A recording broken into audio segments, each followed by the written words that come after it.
Sponsored by Matex Heating, Cooling, and Plumbing. Hey, how about that? Sunshine today. Yeah, it was definitely widespread, and it was nice to see. That's the Roofing Dog. I'm at Flooring America camera in Danville here at this 5 o'clock hour. Well, clear skies, as you can see here on the satellite radar picture. Lots of sun. Didn't really warm us up a whole lot, but it was at least nice to see that. 51 in Springfield, 48 in Champaign right now. And as we go throughout this evening, we'll continue to see another chilly night as temperatures fall back down to those 30s. All right, more sunshine as we head into the weekend, but there's one thing about the weekend that may make it not so nice. We'll tell you what that is when we come back. WCIA 3 News starts right now. Now on WCIA 3 News. Tonight, indoor dining is being shut down in more parts of central Illinois, where you'll no longer be able to sit inside and eat. Plus, police are looking for 2 men after a home invasion where they broke in and robbed a family. And remote learning is being extended in one school district. How parents are reacting to the decision. You're watching your local news leader. This is WCIA 3 News at 5. Seems like they're targeting the small restaurants and the bars. And big changes are on the way for some parts of Illinois. Indoor dining won't be allowed starting Monday for Region 6. Good evening. I'm Paul Cicchini. And I'm Jennifer Roscoe. Now, Region 6 includes Champaign, Vermilion, and Macon counties. As others you can see there on your screen, health officials say these restrictions are because of that area's positivity rate. This is the 3rd day it's been above 8%. Now, this affects more than just inside dining. It also changes capacity and hours. WCIA 3's Courtney Bunting is live in our newsroom. Courtney, so this really is devastating news for them. Absolutely, Jennifer. It seems like they've taken just hit after hit, but they say they're trying to adapt as best they can. Now, these restrictions are part of what's called Tier 1 mitigation. So what that looks like is, as we mentioned before, no indoor dining, and bars and restaurants have to close by 11 and can't open any earlier than 6 a.m. I talked to an employee at Philo Tavern. He says they're focusing their energy on their beer garden to stay afloat. It's obviously not the best news you could ever hear. It seems like every time we're kind of getting into a rhythm of something else changes, but that's also kind of just how things are now. You just got to be ready to adapt with the changes. I also talked to the owner of Mary Ann's in Champaign. Now, she's already had to close one of her locations, and she feels restaurants are being targeted and added that she feels there's no end in sight. She told me, quote, "I know that paying for one's bills is kind of a foreign concept for the state of Illinois, but I've always paid mine."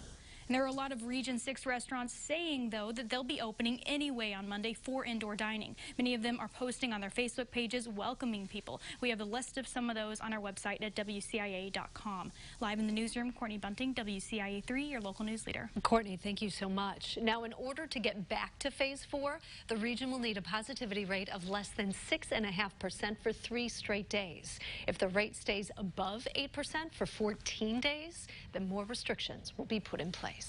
With the new mitigations coming from the state, there comes an increased need for enforcement. State police are prepared to monitor restaurants and bars to make sure they're following the rules. WCIA 3's Cole Hankey is live in Springfield. So, Cole, the state police sound like they're on standby. How is this being enforced exactly? Yeah, the state police are going to be using a 3-strike policy similar to what we've seen cities like Springfield and Sangamon County put into place. The first violation brings a verbal warning. The second, a written warning. And the third, that's when they could see a misdemeanor citation. ISP says that those misdemeanors can be for violating indoor dining rules as well that will come with these new mitigations, and not just violating the masking rules. But the state police can't be everywhere. Governor Pritzker is counting on local governments like Springfield to help enforce these rules. But Springfield isn't so sure that they're ready. Mayor Langfelder's office tells WCIA that they're going to be looking over the order on Monday. And one of the city council members that was speaking today said that they will be looking at a joint resolution to see how the city will move forward. Sangamon County is going to stick with the plan that it's already had throughout all of Phase 4 and try to educate business owners that are violating the rules. I will say they have complied. They've done a great job of adhering to the orders. The only time we really would step in and to up that a little bit is if there's an egregious violation or a blatant disregard for an order. And again, right now we've not seen that at all. So we. Several cities in the northern part of the state have already said that they won't enforce the state's orders.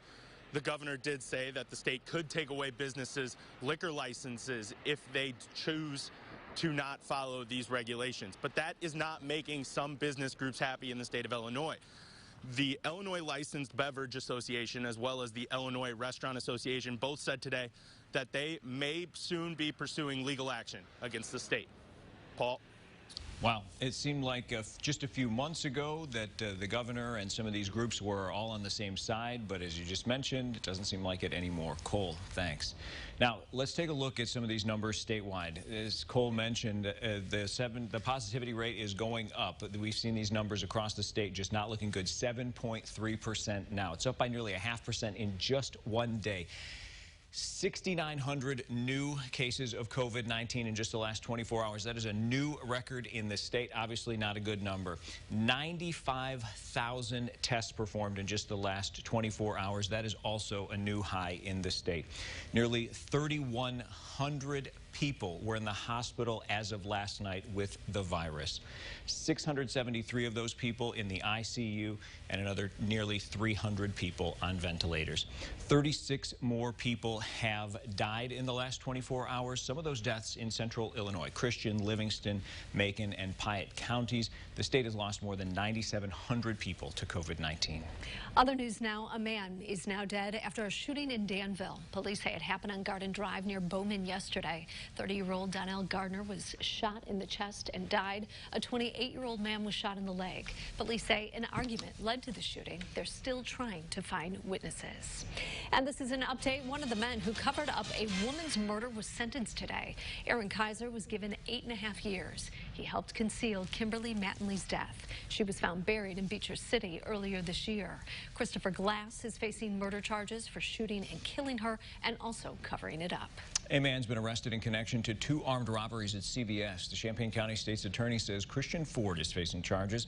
Both robberies happened at the CVS on the corner of Green and South Neal Streets in Champaign. They took place earlier this month, more than a week apart, though. Police say in both robberies, the man demanded cash from the clerk and threatened to shoot them. A couple in Atwood was robbed while sleeping in their home. Happened this morning near the corner of Central Avenue and North Illinois. The victims say they were held at gunpoint. The Piatt County Sheriff's Office is searching for suspects. WCIA 3's Jamie Mays is with us now. So, Jamie, are they okay? This is scary. Right, Jennifer. I spoke with the couple this afternoon. They were in the hospital. The husband was hurt, and they're still shook up about what happened. The wife said she and her husband were asleep. 2 people forced their way into the home. The wife said she was dragged by her hair out of the bedroom, and the husband was hit in the head. The wife said they had over $10,000 in the home. That was taken. They were saving up to open a cafe in Atwood, and now that that money is gone, they're not sure if that will still happen. We were doing something good for the community that I'm from. And I feel like we were just completely robbed of that whole chance to even make this town any type of better. The wife says her wedding rings were taken and the TV was also busted. The couple is staying with family for now because they just don't feel safe in their own home. Jennifer? All right, thank you.